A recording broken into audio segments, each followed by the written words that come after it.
سال هاست میگم که شعر مرده است.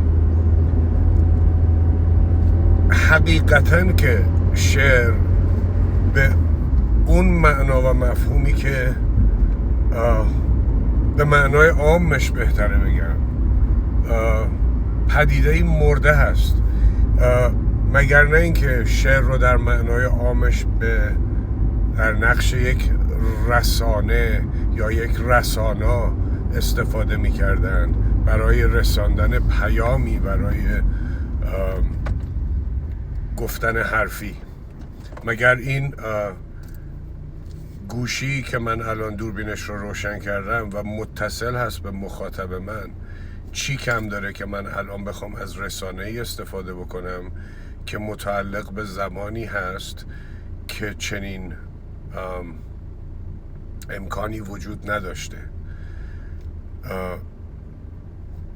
راحت ترین روش انتقال الان انتقال مستقیم من با مخاطب چرا باید تبدیل بشه به پیچیده تر بیان کردن یک مفهوم و بعد بردنش و نشر دادنش و بعد فرستادنش به پخش و بعد در کتاب فروشی که آیا به دست کسی برسد یا نه.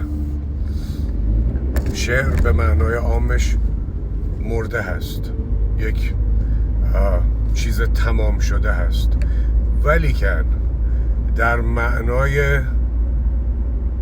واقعش، در معنای واقعی شعر چنین چیزی یعنی نمرده. شعر الان همین ارتباط میتونه شعر باشه. شعر لزوماً دیگه احتیاج به اون پیچیدگی ها نداره، ولی در مورد حقیقت شعر، آن شعری که مخاطب محور نیست، اون شعری که شاعر ساحره، اون شعری که شاعر می نویسد برای به وقوع پیوستن کلامش، برای شناخت خودش، برای حتی تراپی، برای هر چیزی که مخاطب محور نیست. آری شعر نه تنها در اون قسمتش، در اون نوعش نمرده که از اتفاق تازه زمان احیایش هست و زمان زنده شدنش هست.